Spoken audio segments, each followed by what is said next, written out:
blessed by the presence of Dr. Carlos Moore, who's here in Los Angeles, and he's on tour with his book called Pichon, Race and Revolution in Castro's Cuba. Come here, Zion. He's going to give us a little comment about my paintings. I'm impressed, and what impresses me with your painting is the depth, the historical depth, the colors, the colors that speak of the pain of our history, and the depth with which you portray, you see, the past.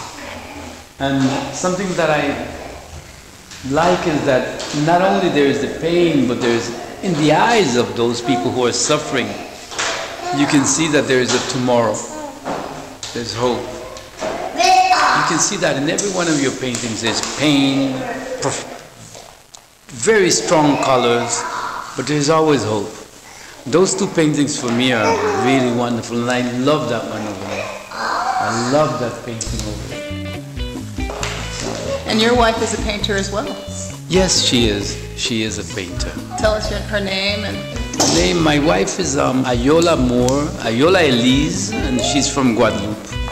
She's Guadeloupean, from the island of Guadeloupe, which is a French-controlled island. They say it's a province of France. And she'll be having a show when? Yeah, her show will be this year in November in Brazil, in Salvador de Bahia, which is where we live. And I'm sure she would very much love your painting because she loves colors. She loves strong colors.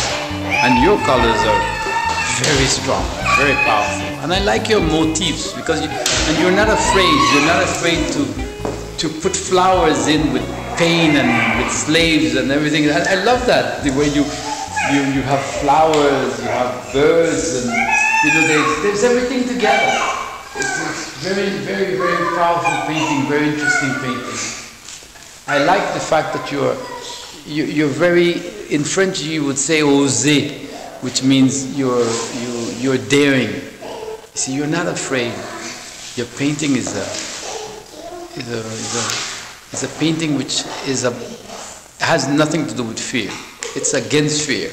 And you are a fearless author yourself. You're Cuban-born. But these people were romanticized outside of Cuba. Take someone like Che Guevara.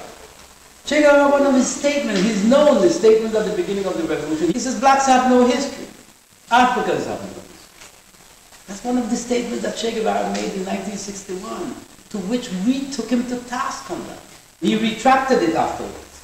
Later on, 5 years after he had gone to Africa, he came back to Cuba and he said, well, that statement was not correct. But that's how they thought. You know what the government calls us? They call us negritos equivocados. Blackies who were equivocado means... mistaken. I'm sorry? Mistaken. Mistaken blackies. That's what leaders of the government were saying. These mistaken blackies, or mistaken Negroes talking about racism. And you went to Cuba, you said.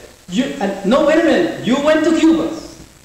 Raul Castro just last month said that discrimination has to end in the hotels. Racial discrimination. Because it exists in Cuba. And tell us about the book Fela, which you wrote a while ago, but is recirculating. Tell us about that. Fela was a great, one of the greatest musicians of the 20th century. Fela and Bob Marley were definitely the two musical icons who defined, you see, music, redefined music in the 20th century. There's no question.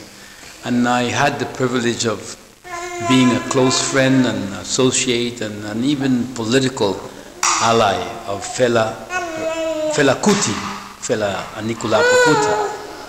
And this book is a book on his life. This bitch of a life is about Fela's life. But it's written in the first person. And that's what makes it a bit unusual, because instead of saying he did this, he felt this, I wrote it as I. You see? So that's the story of that book, which will be coming out very soon in this country.